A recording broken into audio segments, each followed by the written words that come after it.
tanging presidente na naupo at umalis bilang pangulo na may pinakamataas na trust rating. Tanging pangulo na nagbigay ng free tuition fee sa college, 10 taong validity sa passport at 5 taong license validity sa driver's license. Eto guys, kinuha ko to October 70. Ang validity niya 2034 pa. O, diba? Ang galing.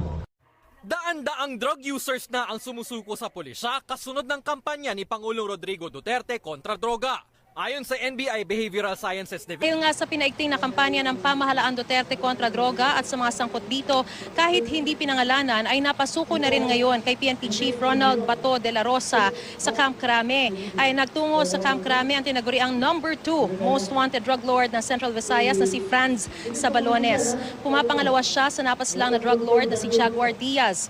Ayon sa impormasyon ni PNP Chief Bato, underling Iba pang achievements ng Pangulong Duterte, nagbigay siya ng libreng irigasyon para sa mga magsasaka.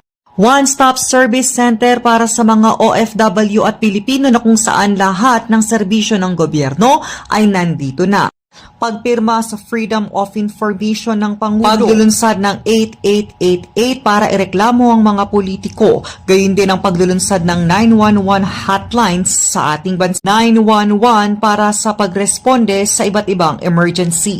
Executive order para hintuan ang kontraktualisasyon at ang end of contract.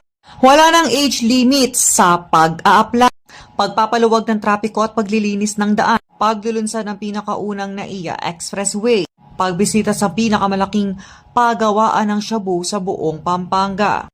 Matapos ang kaso ng diskriminasyon ng mga OFW sa Kuwait in 72 hours, pinapauwi sila ng Pangulong Duterte. Department of Migrant Workers na kung saan tumulong sa napakaraming mga OFW, pagpapalaya at pagbangon ng Marawi, pagpapasara sa mga abusadong minahan, pagsasabatas ng 4-piece para makatulong sa mahihirap, pagdadagdag ng mga bigas sa mga 4-piece beneficiary, pagpapasara ng mga online gaming firm, pagdadagdag ng budget para sa mga atletang Pilipino, pagsisimula ng National ID sa Pilipinas, pagsasabatas ng alternative learning system para sa mga mahihirap na Pilipino, malasakit center na pinangunahan ni Bongo at ng Pangulong Duterte, para makatulong sa pinansyal na pangkalusugan ng mga Pilipino.